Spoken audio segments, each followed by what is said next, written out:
Hola, muy buenos días, querido amigo. Me encanta poder saludarte una vez más.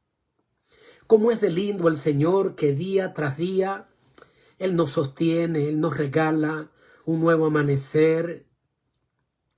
Siempre me encanta, antes de acostarme, repetir la oración: en paz me acostaré y así mismo dormiré, porque solo en ti he confiado.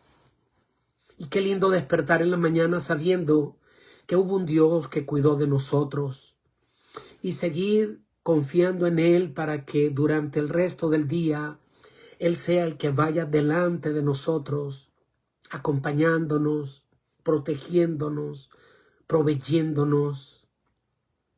Cuando caminamos de la mano de Dios, podemos caminar tranquilo y confiado, aún en medio de la prueba y de la adversidad. Así que deseo para ti un día lleno de bendición.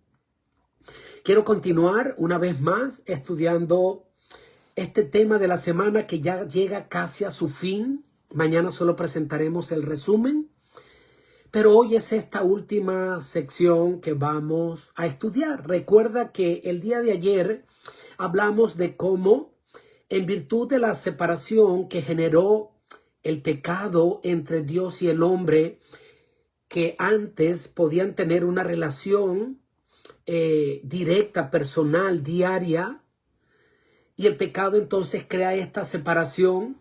Dios no por eso les dejó olvidado, sino que siempre Él siguió creando puentes de ¿qué? Bueno, de encuentro con el hombre, que ya no podía ser directo, pero sí a través de todo lo que vimos ayer, de los rituales y de todas las demás cosas que el pueblo de Israel tuvo en su travesía por el desierto hacia la tierra prometida, a través de la nube que les protegía en el día y de la columna de fuego en la noche, del arca del testimonio que iba con ellos allí.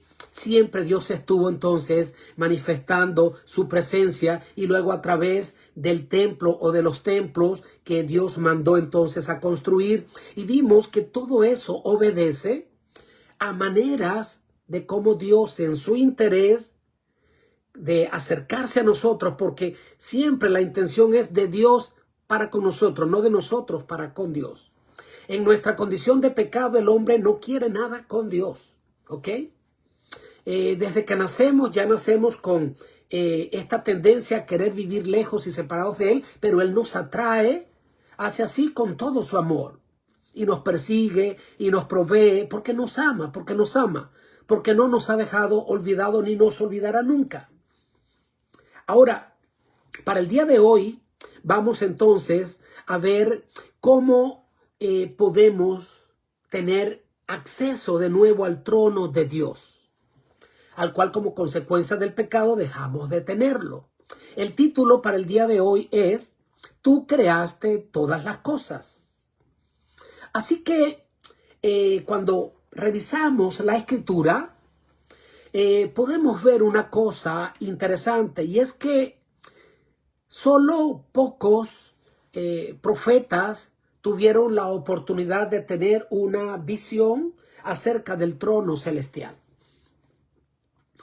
El autor nos presenta en el estudio de esta mañana, por ejemplo, a Ezequiel. Dice que lo vio sobre el firmamento en Ezequiel 1:26. También nos menciona que Isaías lo contempló en el templo celestial, Isaías 6:1. Y quizás la mayor descripción que tenemos del trono de Dios es la de Juan, que fue escoltado hasta el trono de Dios, hasta el lugar donde él pudo contemplar el trono celestial, el trono mismo. Lo detalla Apocalipsis 4. Allí entonces nos damos cuenta de que en cada uno de estos encuentros se revela algo en común. Primero que nada, se revela de que hay un trono en los cielos, en ese tercer cielo, allí en el universo. Allí está, en el centro del universo, un trono donde reina el Señor, su centro de operación, donde Dios reina en una santidad absoluta.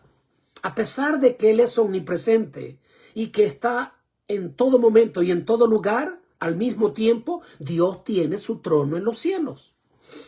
Pero también hay algo que se revela, y es que solo hay un camino de acceso al Padre y poder tener acceso de nuevo al trono de Dios.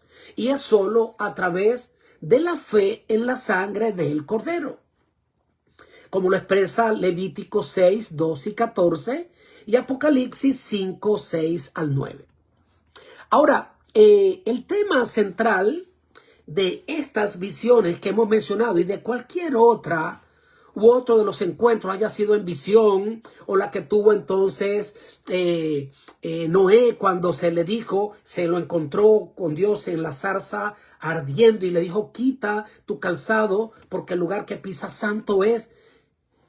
Allí entonces podemos, Moisés, perdón, creo que dije Noé. Ok, entonces allí podemos ver algo en común. Y lo que podemos ver en común en este tipo de encuentro es que entonces allí se manifiesta la gloria o la santidad de Dios. Tanto en Isaías 6 como en Apocalipsis 4 se destaca el mismo principio, el mismo tema, y es la santidad de Dios. En Isaías 6, del 1 al 5, el profeta ve lo siguiente. Mira esto. Él ve que el trono es un trono alto y sublime. Ve serafines proclamando, santo, santo, santo es el Señor. Dice que el templo tiembla y se llena de humo, y la reacción de él es, ay de mí que soy muerto. Luego en Apocalipsis 4, del 2 al 11, Juan contempla, dice, un trono rodeado de esplendor, relámpagos, voces, 4 seres vivientes que no cesan de decir, santo, santo, santo es el Señor, y un entorno de adoración total donde 24 ancianos se postran.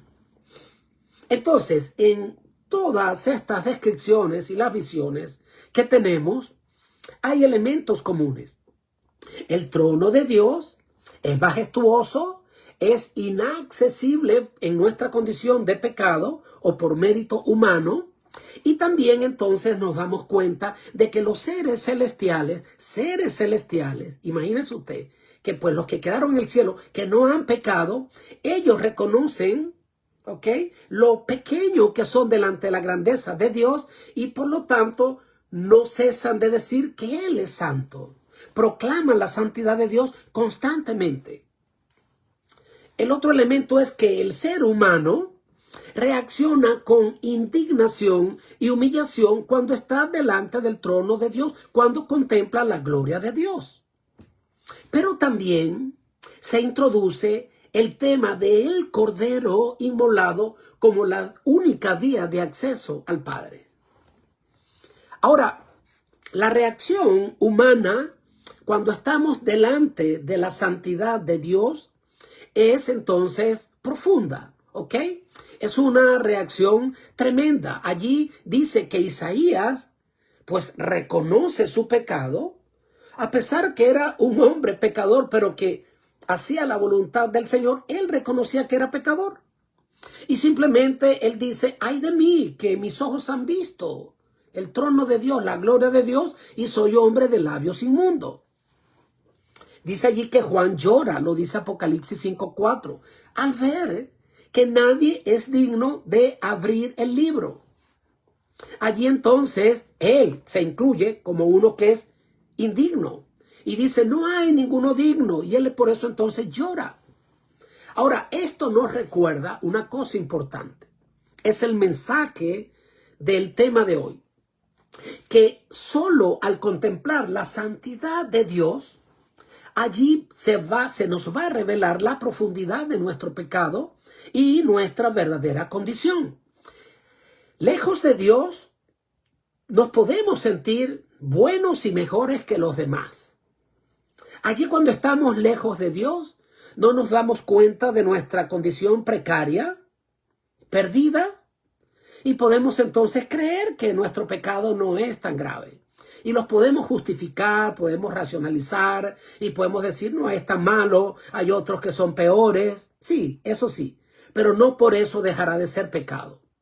Y no por eso entonces dejaremos de estar condenados. Ahora, si nosotros tenemos una visión correcta de Dios, todo cambia, ya que sin visión de Dios, entonces no vamos a darnos cuenta de la urgencia que tenemos de un Salvador. Ahora, cuando nuestra visión es correcta y entendemos que solo a través de la cruz de Cristo podemos tener acceso al trono de Dios, allí entonces podemos recobrar la esperanza, ¿ok? Allí entonces no vamos a entrar en desesperanza.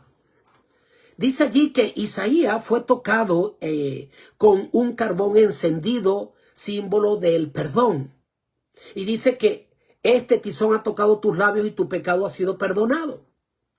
Dice allí que Juan dejó de llorar cuando se le anunció, tranquilo Juan, no llores. Es verdad, no encuentras, ves que nadie es digno, pero espérate, hay uno que es digno, hay alguien. He aquí el león de la tribu de Judá, el que ha vencido como cordero inmolado, él es digno, lo dice Apocalipsis 5, 5 y 6.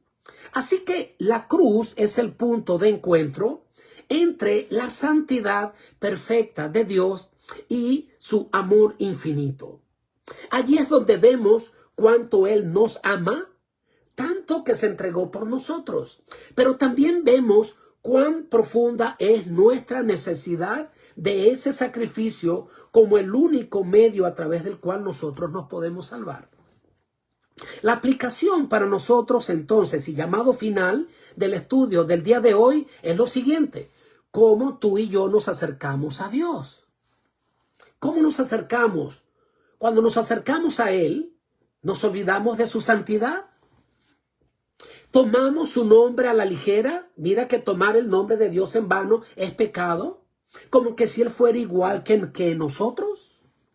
¿Minimizamos el pecado cuando no hemos entonces contemplado la majestad de su trono y cuando no hemos entonces contemplado que el pecado cobra y es tan inaceptable delante de Dios que fue necesario que su propio Hijo muriera para salvar a los hombres de su pecado? Porque sin derramamiento de sangre no habrá perdón de pecado. Hoy a nosotros se nos ofrece un acceso al trono de Dios, pero solo a través de Cristo y no por medio de nuestros méritos, ¿ok? Solo por los méritos de Cristo, nosotros podemos orar en el nombre de Jesús para que nuestras plegarias suban como incienso hasta el trono celestial. Cuando oramos en el nombre de Jesús, por eso dice que debemos orar en el nombre de Jesús, no en nuestro nombre propio, no por nuestros méritos, ¿ok? Podemos orar, podemos ser escuchados y podemos ser transformados. Pero solo si nos postramos delante de la cruz, porque allí vamos a darnos cuenta cuán pequeñitos somos, pero delante de la cruz también vamos a ver cuán valiosos somos para Dios. Y allí no nos creeremos mejor que nadie. Allí entenderemos que sin la cruz estamos perdidos, que no somos mejor que el peor de los pecadores o de los asesinos que hay en este mundo. Sin la cruz de Cristo, tanto ellos como nosotros estamos perdidos. Pero a los pies de Cristo, cuando vamos a Él, nos humillamos delante de Él, hasta el más vil de todos los pecadores son recibidos y aceptados por Él y presentados delante del Padre, limpios por la sangre de Cristo. Y solo así podemos tener acceso al Padre y al trono de la gracia. La cruz entonces revela muchas cosas. Allí en la cruz se revela al Padre tal como es: santo, justo y lleno de amor. Recuerda, la cruz es el lugar donde el amor y la justicia se encontraron y se abrazaron, se besaron. Hoy puedes venir a Él con todos tus pecados, con toda tu indignidad, y poder decir como Isaías: ay de mí. Lo digo cada día: ay de mí, Señor, Y allí es la única manera y el lugar donde podrás recibir aceptación, purificación, porque el Cordero de Dios ya fue inmolado por ti, por tus pecados. Y esto es lo que hace la diferencia.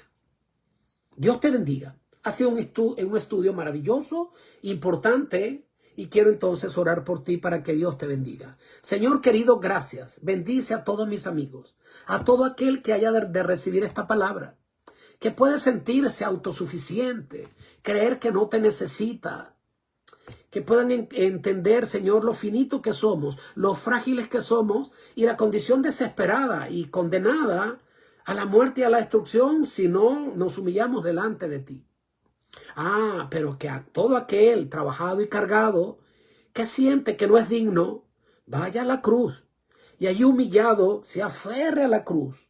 Y allí por los méritos de Cristo podremos entonces recibir aliento, perdón y acceso al trono de la gracia.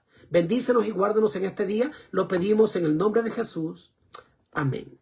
Dios te bendiga, mi querido amigo. Por favor, aprecia cada porción de la palabra de Dios, esta y cualquier otra que Él te provee cada día, cada mañana. Y bueno, conviértete en un canal de bendición. Comparte esto con alguna otra persona. Dios te bendiga. Chao.